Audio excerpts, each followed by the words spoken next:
Hello दोस्तों, आपका स्वागत है हमारे चैनल जिज्ञासा में। दोस्तों, बुखार हो या चोट लग जाए, इंजेक्शन लगाना अनिवार्य हो जाता है। आपकी क्लास से लेकर मोहल्ले में कई दोस्त होंगे जिन्हें इंजेक्शन से डर लगता है, लेकिन आपको यह जानकर हैरानी होगी कि देश में सबसे पहली वैक्सीन 3 साल की एक छोटी सी बच्ची को लगाई गई थी, जिसके बाद देश भर में सभी को वैक्सीन लगाए जाने की शुरुआत हो गई।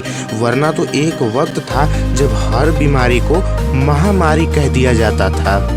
लोग गंभीर से गंभीर बीमारी में तड़पते रहते थे, मगर उचित इलाज न मिल पाने के कारण उनकी मृत्यु हो जाती थी। पिछले कुछ दशकों में टिटनस, पोलियो, टीबी जैसी घातक बीमारियों से लड़ने के लिए वैक्सीन एक अभिन्न हथियार के तौर पर हमारे पास है और इसके कारण लाखों जिंदगियां बचाई जा सकी हैं। इंसानों को ज्ञात गंभीर और घातक बीमारियों या महामारियों से बचाने के लिए टीकाकरण ही सबसे प्रभावी उपाय है, जिसमें बीते दिनों कोविड-19 के टीकाकरण का प्रभाव तो आपको याद ही होगा। वर्ष 1798 में अंग्रेजी फिजिशियन एडवर्ड जेनर ने चेचक रोग से प्रतिरक्षा करने की वैक्सीन बनाई और उनके परीक्षण को इंग्लैंड के प्रतिष्ठित चिकित्सा संस्थानों ने स्वीकृति भी दे दी। चूंकि भारत में चेचक का प्रकोप काफ़ी था, तो एडवर्ड ने अपनी वैक्सीन के सैंपल समुद्र के मार्ग भारत भेजने का प्रबंध किया। तमाम कोशिशें हुई, लेकिन वैक्सीन की अधिक समय गर्म व नम वातावरण में सुरक्षित न रहने की क्षमता थी, तो वे भारत पहुंचने से पहले ही खराब हो जाती थीं। जब वैक्सीन ले जाने की पैकिंग में आवश्यक सुधार हुआ, तब वर्ष 1802 में वियना से बगदाद होते हुए वैक्सीन मुंबई पहुंची।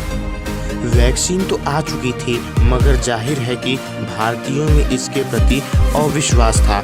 तब एक ब्रिटिश सर्जन ने जून 1802 में भारत में पहली बार टीकाकरण की प्रक्रिया शुरू की। एना डस्ट हाल नामक 3 साल की बच्ची की सबसे पहली वैक्सीन लगाई गई। इसके बाद पूना, मालाबार पोस्ट, मद्रास से लेकर कलकत्ता के बच्चों को भी टीके लगाने आरंभ हो गए। तब जागरूकता फैलाने के लिए टीकाकरण संबंधी विज्ञापन व जानकारी संस्कृत, हिंदी, तमिल, तेलुगु में प्रसारित किए गए।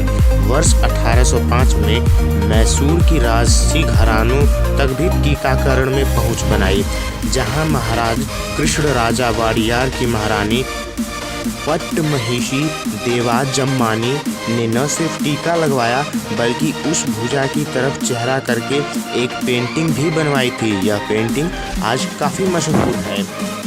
टीकाकरण एक ऐसी प्रक्रिया होती है जिसके माध्यम से किसी व्यक्ति का इम्यूनिटी सिस्टम सेहत को नुकसान पहुंचाने वाले विकार या वायरस के खिलाफ मजबूत हो जाता है। कुछ वैक्सीन में उस विशेष रोग के बैक्टीरिया, वायरस या सूक्ष्म जीवाणु होते हैं।